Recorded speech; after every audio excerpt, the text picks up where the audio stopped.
different things on Facebook this week came up.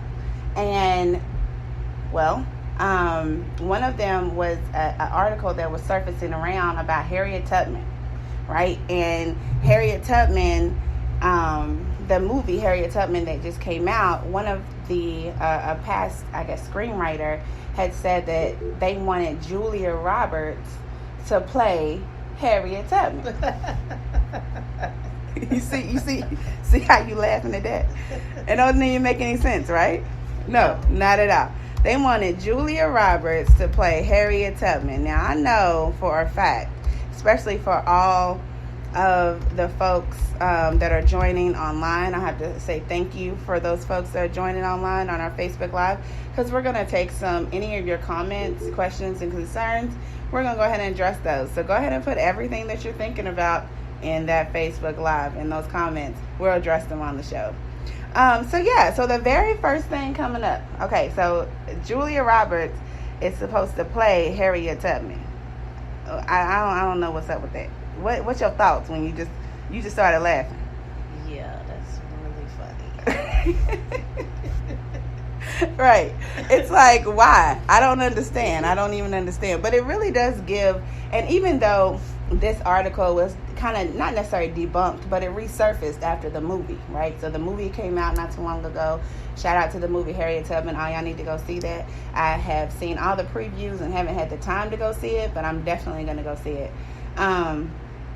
And of course, everybody knows about Harriet Tubman, and the news about her being on the $20 bill, and how during Obama era, she was supposed to make it happen. We're in the Trump era, and they're definitely not trying to do it. So whatever about politics, you think about whatever, but however, it's still she ain't on the $20 bill. I'm just saying. So there's different things on even just recognizing not just her and her work and her efforts, but black bodies and black spaces, right? Mm-hmm. And how you can literally have, we have a plethora of African American actors, and I'm glad they picked one to actually play Harriet Tubman, right? Please. Right. Because you were literally thinking, even back in 1994, that it was okay for blackface, for you to get Julia Roberts, and I'm so glad that she did not, because I just love Runaway Bride and Pretty Woman and all them extra. Actor, but she can't play. You know what I'm saying? I love all those movies, and I would have to just go ahead and hang her up. Yeah, she would have been hung up right. Yeah, no, I'm good. Right. So it just leads to a different conversation on black bodies and respecting that type of thing, or even just with ethnicities anyway, space and place, right? So you even have some folks that you'll see in the movies, or even in the movies back in the day, where they would have Indians played by white people in blackface, right? Mm-hmm. Or different ethnicities, right, in blackface, whatever, in blackface, ... They was all in blackface at some point, right? Trying to portray and play, even in all the way back to even the Bible movies. Uh-huh. I even see them and how they were dressed darker, or try to have try to have white women be portrayed as Cleopatra, or any type of Egyptian, which Egypt is in Africa. Right. For all those people that don't understand your geography, Egypt is in Africa, very much so. However, they would have these people like just sit in and pose as if there weren't any black actors out there to, or Indian, or insert whatever ethnicity to play these roles. So I just thought that was very interesting, and kind of a current event I wanted to bring up. Even though I know the story, I read a little through the story that said it was debunked, it's still a good conversation, and we can wrap that into the conversation we have with Dr. Davis here in a little bit. Mm-hmm. So yeah, that's that part. But yeah, that tripped me out when I read that. I said, hold on, this got to be a lie. Let me read this story. Facebook just has a lot of things on there, and you got to read through. Okay, so all right, so that's with Harriet Tubman. I really wanted to go into our topic, right? I have had several people, and thank you to everybody who has sent me on Instagram, Facebook, and Messenger. All send me a lot of videos on awareness of human sex trafficking, and these videos were from different places across the country. So this is something that is very rampant, that is happening, and it's been happening, but it seems like it's happening more and more, and the less attention that we're giving to populations that are going through this, which are 99% women, the less attention we're giving is to this in the media, the more attention I'm seeing social media kind of pick it up. And social media is starting to be that forefront to give voice to some of the voiceless, or the things that are not making the news. Like right now, everybody's thinking about impeachment hearings and Trump and everything else. And okay, yeah, it's good to keep up on current events and world news. However, what's going on in our back door? What's going on right next to us, so we can protect our young girls, right, and our families. I have 4 girls, right, from 14 to 3-year-old twins, and I feel it as an avid responsibility, not just as a parent, but as a mental health counselor who has counseled this population, right, this very vulnerable population in the past, of folks that have gone through or have been through human sex trafficking, prostitution, all of the above, that is still human sex trafficking, just by another name. So we'll talk about that a little more here just in a second. Thank you for everybody that's joining online.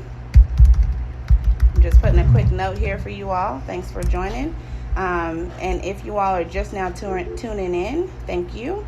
You can also put any of your comments, questions, or concerns on Facebook Live, and we'll make sure to attend to those as well.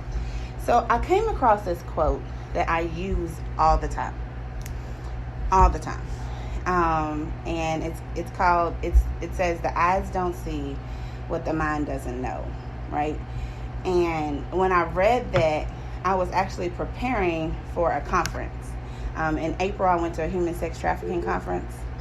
And so I went there, and it was very informative, very eye-opening. And I had opened for one of the presenters there, and I was speaking to the crowd, and the very first thing that I said was, the eyes don't see what the mind doesn't know.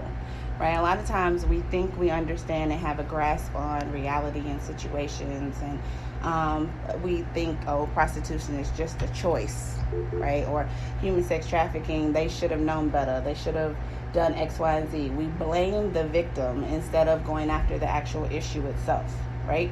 So a lot of times we do that, even as human beings. Oh, well, she shouldn't have did this, or she should have known better, or she shouldn't have worn something that was so tight, or she should not. That person has every right and privilege to wear what the heck they want to wear, talk how the heck they want to talk, walk how the heck they want to walk, and not have their space interrupted, right? So that's just something that I always brought up, was the eyes don't see what the mind doesn't know. And honestly, after dealing with that population, and after counseling this particular population as well, I remember driving with my husband. At the time, my husband came to pick me up at one of our counseling sites, after dealing and counseling with this population. And my husband came to pick me up. We were driving on our way to U of L. So we were on 3rd Street. Mm-hmm. And we were driving we were on 4th Street. And we were driving towards U of L, to go to class. And so while we were driving, it was literally a man. Now, literally, peep gang, I have seen this type of situation before and didn't realize that's what it was, right? So I seen this type of situation before. I didn't realize what it was. So we're driving down, and I look to my right. Now, this is all while we are at a stoplight, mind you. The light's red, then the light turns green, and the scene changes. So the light's red. I'm looking out to my right-hand side, and I see a white woman, and she's standing there with her head down, dressed regular clothes. It was kind of cool outside, so she was dressed regular clothes. Behind her was a black man. He was really, really tall, bald head, and he was talking to a man that was about a half a block down, right?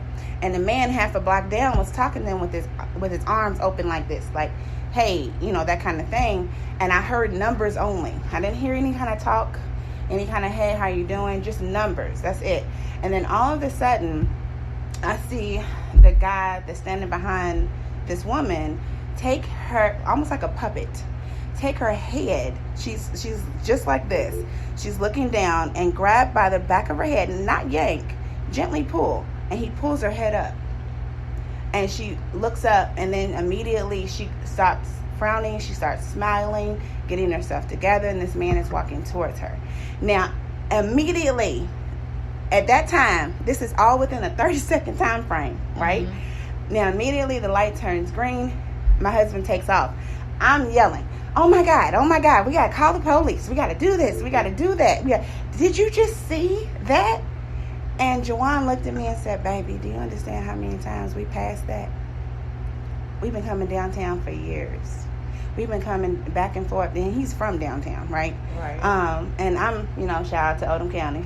But I'm from, Pee Wee Valley. And in that area, yeah, you still have different things that happen. Not saying that crime's not rampant everywhere. However, this particular narrative was something that I would see downtown, right? I would see in the city. Right. More so. So he was like, baby, we pass this all the time. It's just that because your mind is now vigilant, you're now more hyper aware of the situation, that you can now point it out. So that's why I always go back to that quote. The eyes don't see what the mind doesn't know, because it's very, very true. So I started to look up some statistics, right, on trafficking and what that really is. And just to give some statistics to you all, I found about 13 statistics. We probably won't talk about all of them. But I found some statistics that I felt like would bring a little more illustration to this type of story. The first one is that there are over 4 million victims of sex trafficking globally, right? So it used to be that drugs, that illegal drugs were one of the big capitals, right? Were one of the big money makers in America, and it still is, but it's number 2 now. Human sex trafficking is number 1. So when we thought, human, and I think under that is the sale of, illegal sale of firearms or whatever. So human sex trafficking has literally boomed to the point to where it is over. It's the number 1 illegal, wow, right, like across the board. So 99% of victims are women and girls. So they are no longer just taking young girls or young women or women across the board. They're snatching kids, like straight across the board. Because now it's 2 different things. There's sex trafficking, and then there's organ trafficking. And what they can't get from one, they will use in another. They are 2 different demands, but they're using the same supply, basically. So 99% of these women are girls. Or 99% of the victims, are women or girls. Uh-huh. The third one is that there's no official estimate of sex trafficking victims in the United States. So one of the videos, and thank you for everybody who sent me these videos, but one of the videos was an actual police officer. And the police officer was talking about, was giving like a warning to everybody. And when he was giving the warning, he was very explicit in saying that the police do not know what to do about this situation. Because once somebody has you, they have you. He said, you might as well be on the moon, baby. We don't know how to find you. So how this is really working, right? How this is really working as far as how this is really working is that, there's no official estimate. So these folks, you don't even know how many folks. So we said 4 million. And those are the victims that were known about, right? We're not talking about the victims that are unknown. These are known cases. So another thing, I remember I used to go down to New Orleans about 2-3 times a year. I still crave and miss that place, Lord Jesus. I need to get back. Somebody text me. Somebody come and escape. And let's go to New Orleans right now. But anyway, New Orleans, man, real talk. Yeah. Let's hop. Okay, so New Orleans is